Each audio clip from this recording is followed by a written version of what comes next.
আজিজ শব্দুল আলী। আমার কণ্ঠনালীতে ক্যান্সার হয়।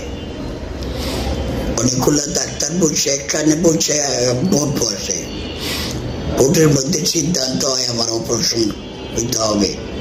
তখন আমি অপারেশন হই 2022 সালে।